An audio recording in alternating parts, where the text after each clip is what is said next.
بسم الله الرحمن الرحيم الحمد لله رب العالمين وصلى الله وسلم وبارك على نبينا محمد وعلى آله وأصحابه أجمعين أما بعد. By the permission of Allah Azza wa Jal, we're going to sit for a few moments, inshallah ta'ala,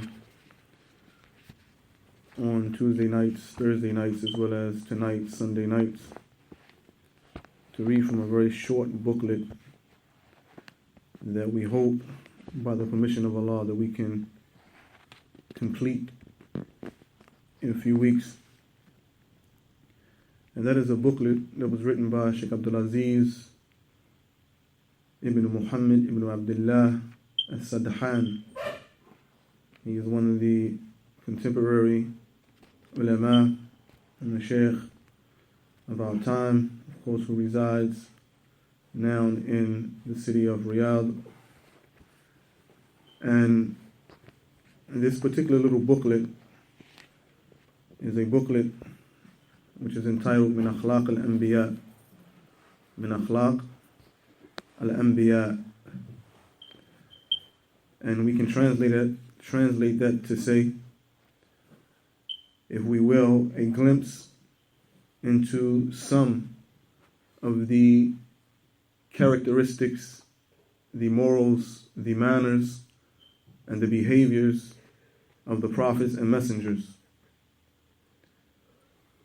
And this book has a taqdeem by Sheikh Salih Al-Fawzan, Hafidhullah, as well as Sheikh Abdullah ibn Abdul Rahman Ali Jibreen, or known as Sheikh Ibn Jibreen, Rahimahullah Ta'ala. And of course, for brevity, we will not deal with those introductions by those ulama. We want to mention as well that we will not deal with the introduction from the author, except for the introduction that he brings in order to lead up to the actual core of the book itself. Min Akhlaaq Al-Anbiyaa, as we know, in Arabic this term, akhlaq, is the plural of what word? Khuluq. Right? The plural of khuluq. The plural of the word which means one's behavior or manners or morals. Right? And of course, Al-Anbiyaa is the plural of what word? Nabi. Right? Is the plural of the singular word Nabi, prophet. And in here, what we mean by Min Akhlaaq Al-Anbiyaa, we mean by the morals and manners of the prophets and the messengers. Of the prophets and the messengers. The Shaykh Abdul Aziz Sadhan, Hafidhullah, he brings 18 introductions, so to speak, if we can say. 18 muqaddimat, leading up to the core subject matter of this book, in order to present and make some preliminary statements concerning the importance of this subject matter here. And we want to begin tonight, inshallah, since he has 18 of them.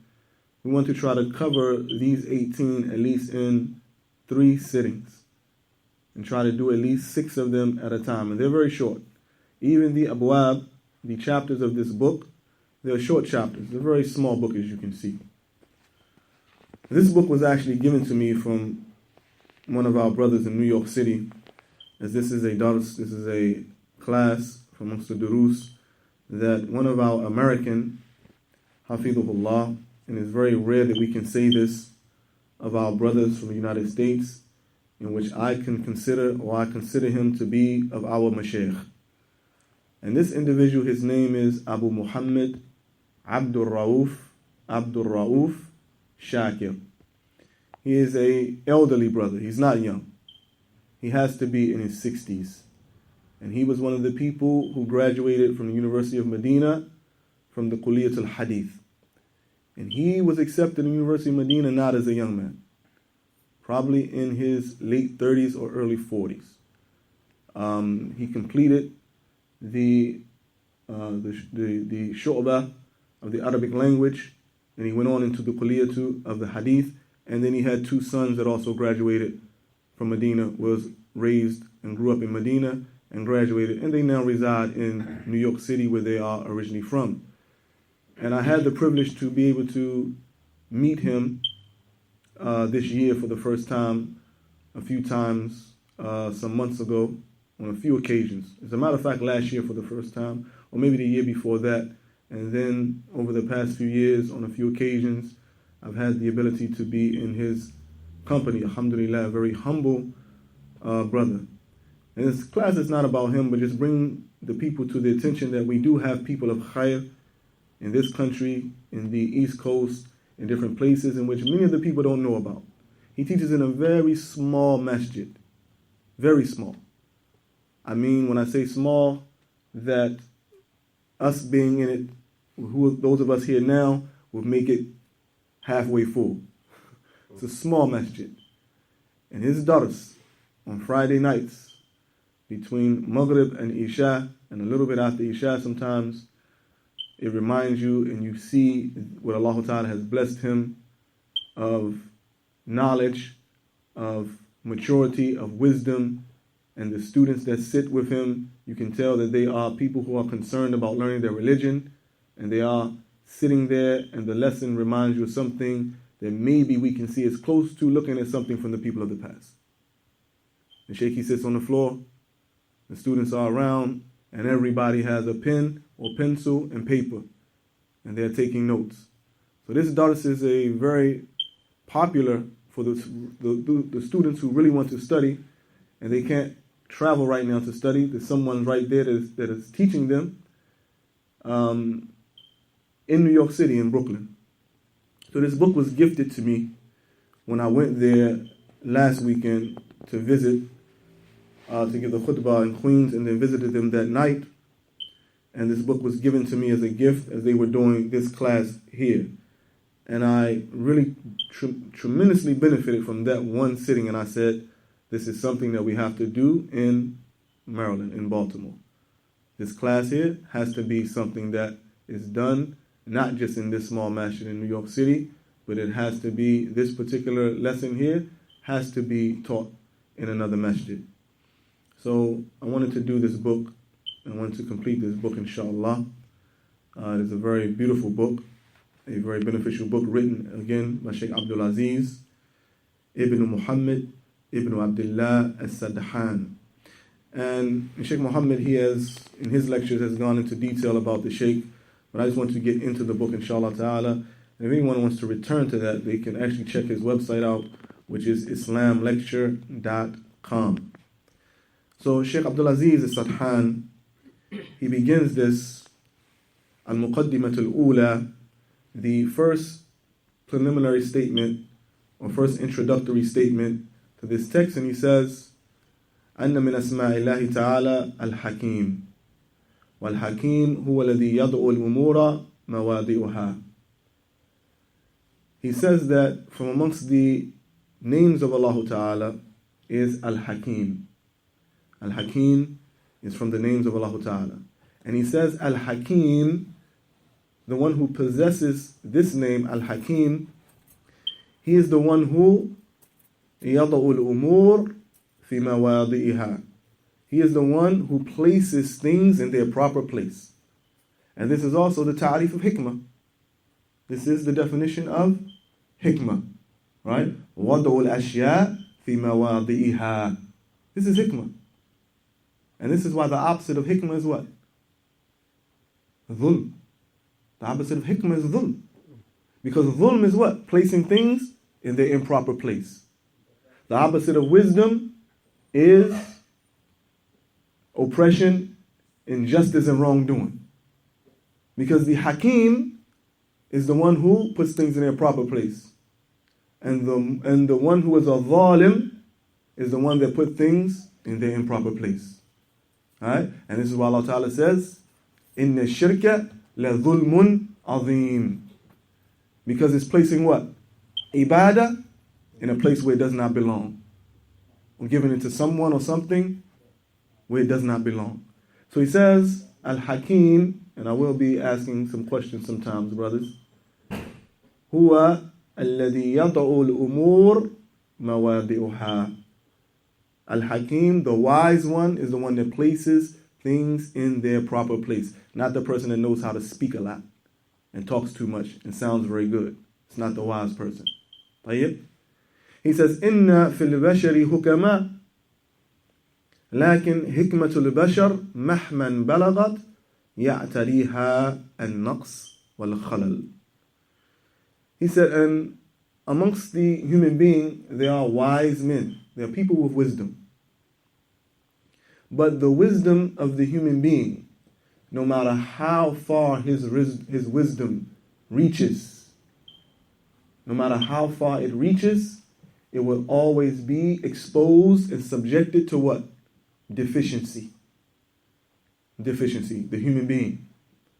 He says, أما في شأن حكمة الله تعالى فحكمته بالغة في الكمال أعلى وبالغة في الكمال منتهى. He says, but as for the wisdom of Allah Ta'ala, then the wisdom of Allah is the wisdom that is baligha. It is a wisdom that reaches the highest extent of perfection and completeness, more than we can even imagine. And this is why when things take place by the wisdom of Allah, in many cases and times, what is the situation with us? We don't understand. We don't understand it. Allah Ta'ala, He says in the Quran, إِنَّ رَبَّكَ حَكِيمٌ عَلِيمٌ. In Surah Al-An'am 83, Allah Ta'ala, He says that indeed your Lord, He is Hakim and He is Alim.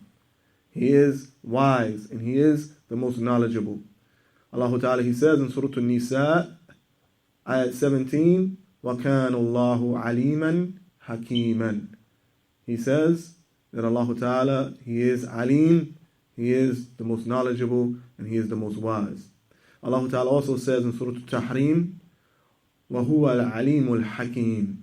And He is Al-Alim, and He is Al-Hakim. And He also says in Surah Al-Zukhruf, Ayat 84, وَهُوَ الْحَكِيمُ الْعَلِيمُ.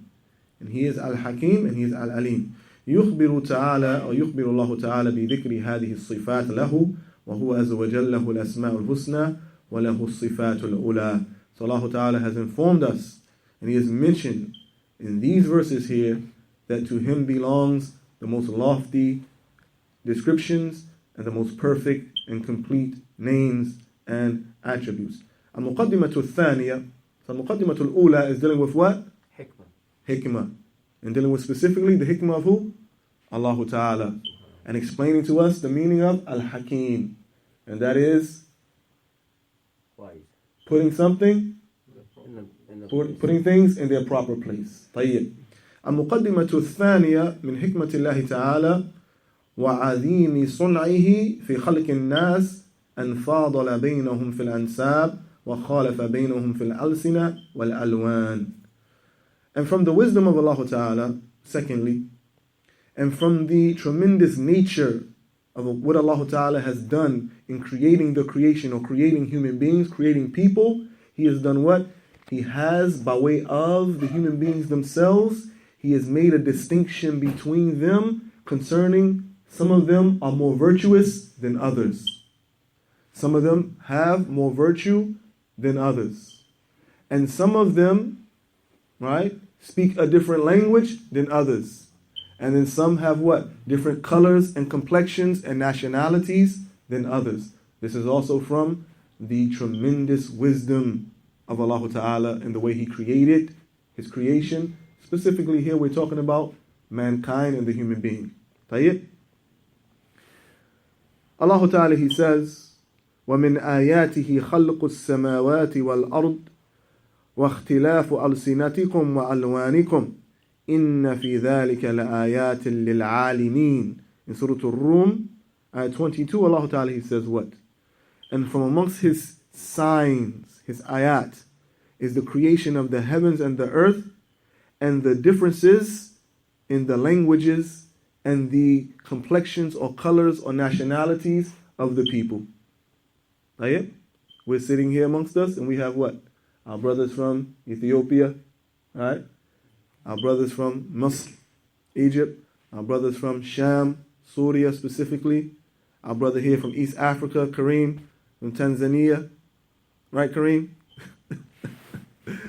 Alhamdulillah. No, he's American. I know, I'm just saying. Just right? No. He goes there a lot, right? MashaAllah. Dar es Salaam. MashaAllah. And myself, American. We're both American, African American. Alhamdulillah, our complexion is very near to our brothers from Ethiopia, possibly. We come from there, Allah knows best. And we have our brother who is from Misr, Saidi, who has also a kind of darker complexion than our brother from Sham, Syria, who has a lighter complexion. But this is the wisdom of Allah. This is how Allah Ta'ala created the people. Tayyib. And He says that this is a sign for people who are alimin, for people who have knowledge, for people who understand.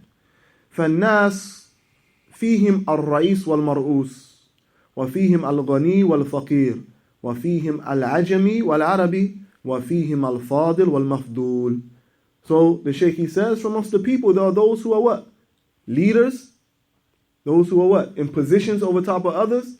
And those who are what? From amongst those who are who follow. Those who are being led, those who follow, those who have authority over them, and those who are subjects. Right? Amongst them are those who are wealthy or fortunate, and those who are not so fortunate and may live in poverty. There are those from amongst them who are Ajami and Arabi, the Arab and the non-Arab. And from amongst the people of mankind are the Fadil and the Mafdul, the one who has a virtue over top of someone else. The one who has a virtue over top of someone else. في تغاير أحوال الناس واختلاف أنسابهم وعقولهم وعلومهم وكثرة أموالهم وغير ذلك حكم عظيمة. And from amongst the various different circumstances that the people live in, the various specific circumstances and situations that the people are in within themselves and the way Allah Ta'ala created them, and the differences of the people in their lineage, the differences of the people in their intelligence, the differences of the people in their knowledge and that which they possess of wealth, and other than that are many, many tremendous wisdoms. And from amongst these wisdoms is أن الحياة لا تكمل إلا بذلك ولا تكمل إلا بذلك. That life, us living in this dunya, cannot become complete and not be considered as complete unless these things exist. Unless these things exist. فلو كان الناس كلهم أغنياء لتعطلت منافع كثيرة. If all of the people were rich, then what would happen? We would lose out on many benefits if everyone was rich. What are some of the benefits we would lose out on? Being able to give sadaqah to those who are less fortunate. Being able to appreciate having something when you receive it, when you work hard for it. Being able to be grateful, very grateful to Allah wa ta'ala. وَلَوْ كَانَ النَّاسِ كُلُّهُمْ فُقَرَاء لَتَعَطَّلَتْ مَنَافِعْ كَثِيرًا. And if all of the people were poor and less fortunate and in a state of poverty, there would be many benefits that we would lose out on as well. وَلَكِنْ قَالَ اللَّهُ تَعَالَى وَرَفَعْنَا بَعْضَهُمْ فَوْقَ بَعْضٍ دَرَجَاتٍ لِيَتَّخِذَ بَعْضُهُمْ بَعْضًا سُخْرِيًّا.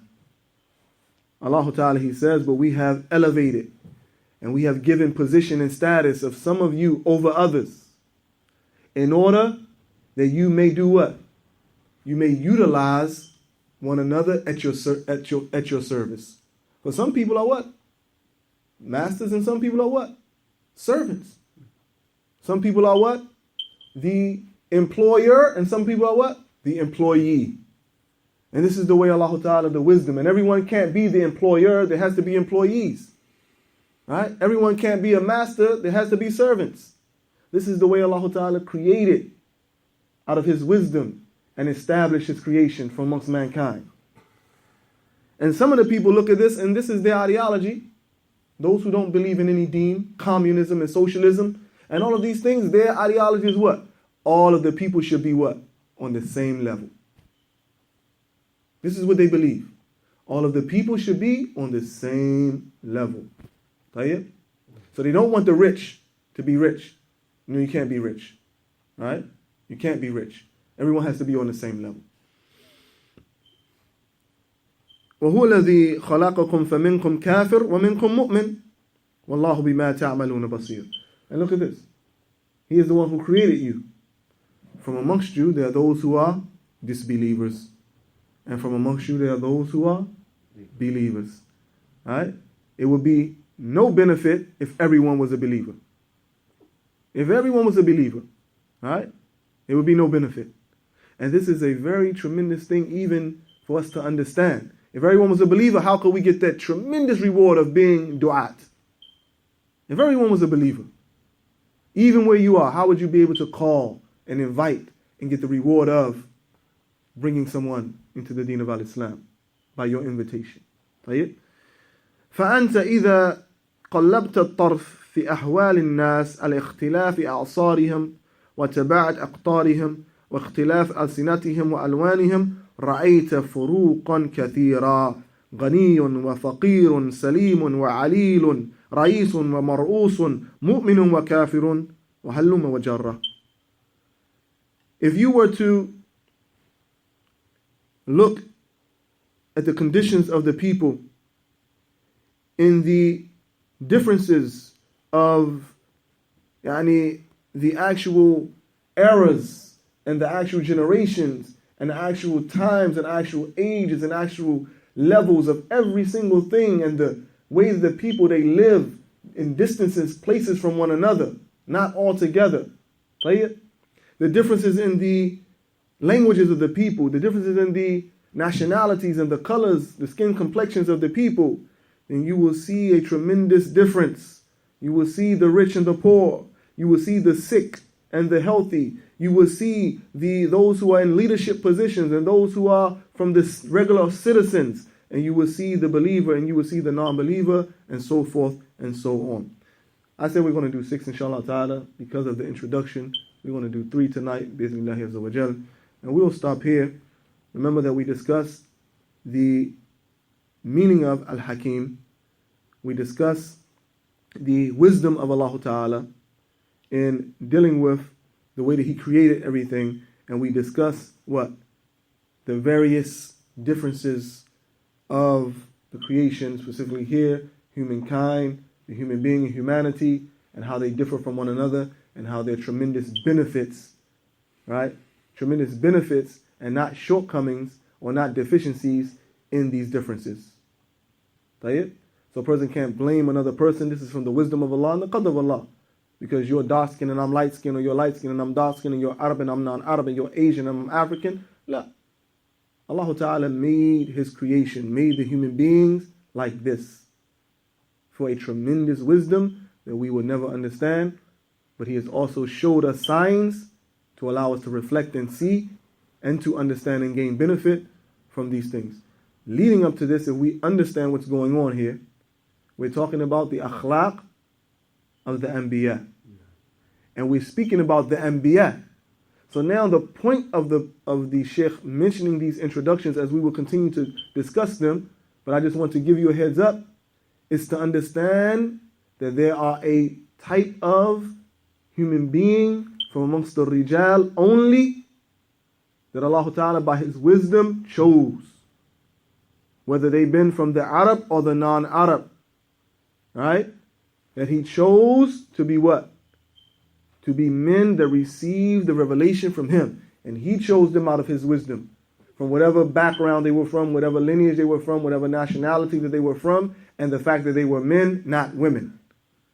There's never been a female prophetess, although some people claim. Right? No, all the Anbiya wa Rusul, all of them were men. And the argument that anyone tries to use about Maryam, this is not correct. This is not correct. She was not a female prophet of Allah Azza wa Jalla. We'll stop here bi'idhnillahi ta'ala until Tuesday. هذا والله أعلم وصلى الله على نبينا محمد وعلى آله وصحبه وسلم.